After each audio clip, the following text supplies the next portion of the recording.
আমরা চাচ্ছিলাম যে সে যেহেতু নতুন করে শ্বশুর বাড়ি যাবে, নতুন বউ নিয়ে কিছু কিছু জায়গায় সে ঘুরবে, তো তার তার সংকট নিরসনে কিছুটা স্বস্তি যাতে করে এক দুদিন সে মোটরসাইকেলে করে তার সহধর্মিণীকে নিয়ে ভালো ভালো জায়গায় যেতে পারেন, তার শ্বশুর বাড়িতে যেতে পারেন। কোম্পানির ব্র্যান্ড করে দিলেন, মার্কেটিং করে দিলেন চান্দা। আচ্ছা, ধন্যবাদ। আপনারা জানেন যে সারা দেশেই জ্বালানি তেলের প্রচন্ড রকমের সংকট, এবং ঠাকুরগাঁয়েও দেখা যাচ্ছে যে নাভিশ্বাস সাধারণ মানুষ জ্বালানি তেল পাচ্ছে না, বিশেষ করে পেট্রোল এবং অকটেন।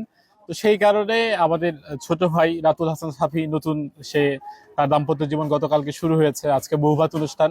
আমরা চাচ্ছিলাম যে সে যেহেতু নতুন করে শ্বশুর বাড়ি যাবে, নতুন বউ নিয়ে কিছু কিছু জায়গায় সে ঘুরবে, তো তার তার সংকট নিরসনে কিছুটা স্বস্তি যাতে করে এক দুদিন সে মোটরসাইকেলে করে তার সহধর্মিণীকে নিয়ে ভালো ভালো জায়গায় যেতে পারেন, তার শ্বশুর বাড়িতে যেতে পারেন।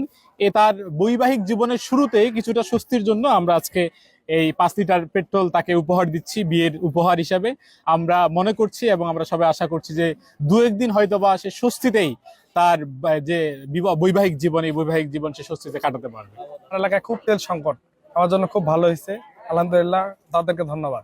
এই তেলের সংকটের কারণে দেখা যাচ্ছে যে কেউ স্বাভাবিকভাবে যে ঘুরতে টুরতে যাবে, ঠিক মতো বাইক টাইক নিয়ে বের হইতে পারতেছে না। এই কারণে ছোট ভাই বিয়েতে আমরা কয়েকজন মিলে এই তেলটা উপহার দিলাম, যেন ভাই তার ওয়াইফকে নিয়ে একটু স্বাচ্ছন্দ্যে ঘুরতে পারে।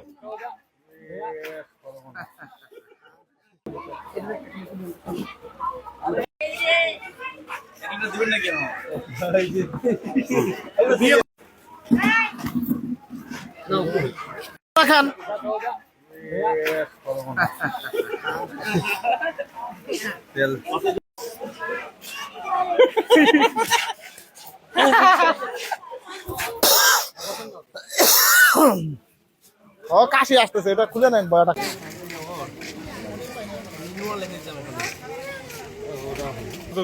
দরকার আছে মনে হয় বুঝ না।